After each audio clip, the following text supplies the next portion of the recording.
नमस्कार मित्रों, मैं इंजीनियर दिनेश त्रिपाठी। दोस्तों, आजकल एक बहस चली हुई है कि हमारे देश के जो सबसे बड़े नेता हैं उन्होंने एक बात कही कि जब हम लोग कोई प्रयास अकेले अकेले करते हैं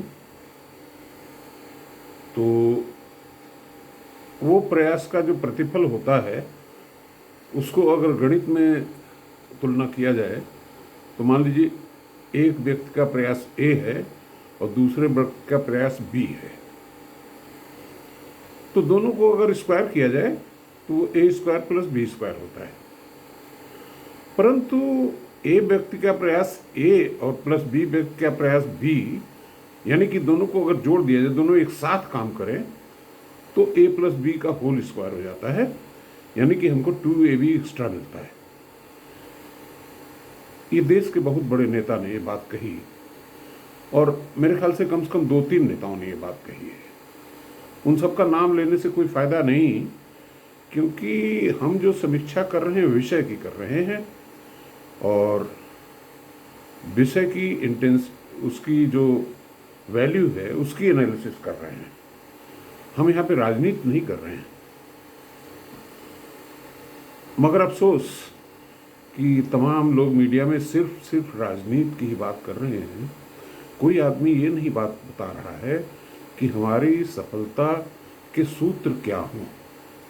तो आइए हम आपको इसी से आगे ले चलते हैं कि कैसे a प्लस बी का whole square is bigger than A square plus B square. एक छोटी सी बात है ये।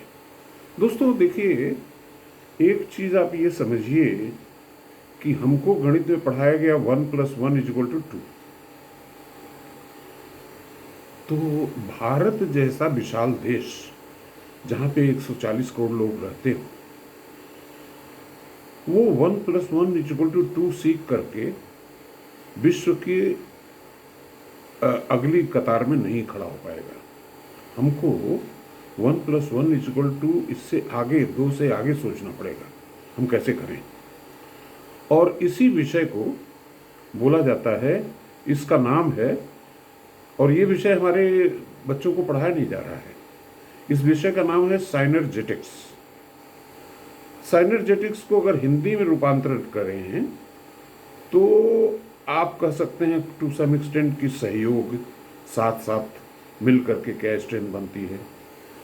दोस्तों, ये साइनर्जेटिक्स जो है, this word was coined by an American engineer जिसका नाम था रिचर्ड बकमिस्टर फूलर। अब देखिए, फूलर की कहानी थोड़ा सा आप समझें कि he was a mathematics teacher in A small school, और कहानी लंबी हो जाएगी। और उनके साथ एक दुर्घटना हुई कि उनकी अकेली बच्ची की डेथ हुई और उसको इतना प्यार करते थे। उन्होंने ये महसूस किया कि उसको चूंकि मैं सही दवा नहीं दे पाया और सही अच्छी हाउसिंग नहीं दे पाया, अच्छे मकान में रख नहीं पाया, इसलिए शायद उसकी डेथ हुई। तो इससे वो आत्महत्या करने जा रहे थे। फिर उनको कहीं से आकाशवाणी आई जिसमें ये हुआ कि फूलर, तुम तो पूरी दुनिया के लिए मकान उपलब्ध करा सकते हो, तुम अपने मकान और अपनी सुविधा के बारे में बहरहाल। तो फूलर coined this word synergetics and he wrote 2 books, Synergetics Volume 1 and Synergetics Volume 2। अब साइनर्जेटिक्स में चर्चा किस बात की है?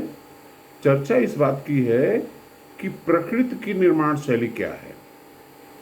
देखिए, हमारे जो इंजीनियर्स हैं, जैसे मान लीजिए कैंटिलीवर पोर्च आप डिज़ाइन करते हो और कई बार पोर्च नीचे गिर के आ जाता है, उसका इतना वजन होता है। ऑन द अदर हैंड, जो नेचर ने कैंटिलीवर डिज़ाइन किया, जो पेड़ की डालियां आप देखिए कितनी लंबी होती हैं और इतनी आसानी से गिरती नहीं है वो। तो कहने का मतलब मेरा ये है, उसी प्रकार से देखिए कि नेचर जो क्रिएट करती है उससे अगर हम सीख पाएँ तो हमारी life will be far better. देखिए, नेचर ने एक कंस्ट्रक्शन मटेरियल बनाया है बैम्बू। बैम्बू क्या होता है? अंदर से हॉलो होता है, अब हमारे इंजीनियर्स भी जानते हैं इस चीज़ को कि न्यूट्रल जोन में मटेरियल की ज़रूरत ही नहीं है, तो क्यों नहीं हम अपने बिल्डिंग प्रोडक्ट्स इस थ्योरी के हिसाब से बनाते कि बीच में मटेरियल न डालें। हम तो आरसीसी की छत डाल देते हैं 6 इंची पूरा सॉलिड, जो बीच का न्यूट्रल जोन है वहाँ पे मटेरियल अगर हटा ले तो क्या बुराई है। तो बहरहाल मैं विषय से थोड़ा आगे निकल गया। a+b² से मैंने शुरू किया था कि 2ab एक्स्ट्रा मिलता है। तो अब जरा आइए इसको हम इसी कसौटी पे कसते हैं, साइनर्जेटिक्स बुक में क्या लिखा है। और जो लोग आलोचना कर रहे हैं कि a+b² 2ab कहाँ से आ गया, उनको ये किताब पढ़ लेना चाहिए या मेरा लेक्चर ही देख ले, तब भी उनका दृष्टि क्लियर हो जाएगी। तो होता क्या है कि जब दो चीज़ें आपस में जुड़ती हैं तो नेचर में 1+1=2 नहीं होता। और वो इंजीनियरिंग में भी आपको मैं सिद्ध करके दिखाता हूँ अभी कि कैसे होता है। देखिए, अगर आप आयरन की स्ट्रेंथ, यील्ड स्ट्रेंथ नापें तो वो कोई 700 पाउंड/स्क्वायर इंच के आसपास होती होगी। लेकिन अगर उसी आयरन में, Fe में, देखिए आयरन का मतलब होता है Fe फेरस, जो प्योर आयरन उसकी मैं बात कर रहा हूँ। प्योर फेरस जो है उसकी स्ट्रेंथ 700 psi हुई। अब उसमें हमने क्या किया कि 0.1 या 0.2% कार्बन मिला दिया, तो 0.2% कार्बन उसको Fe को स्टील बता देता है और स्टील की स्ट्रेंथ 30,000 psi से ऊपर चली जाती है, सिर्फ 0.1% कार्बन। और कार्बन की स्ट्रेंथ तो कुछ भी नहीं है, you can break it. Ferrous की स्ट्रेंथ कुछ नहीं है। तो भैया ये 1+1=2 नहीं होता है, और a²+b² से हमेशा a+b² बड़ा होगा। जब आयरन में कार्बन आपने जोड़ दिया तो इसकी स्ट्रेंथ कितनी गुना बढ़ गई, 700 psi से 30,000 psi बन गई। तो इसलिए मेरे देशवासियों, आप इस एनर्जेटिक्स को पढ़ें और समझें कि हम लोग आपस में मिल के काम करेंगे तो देश कहाँ पहुँचेगा, और अगर हम लोग जातियों में बंट के काम करेंगे तो देश कहाँ पहुँचेगा। धन्यवाद।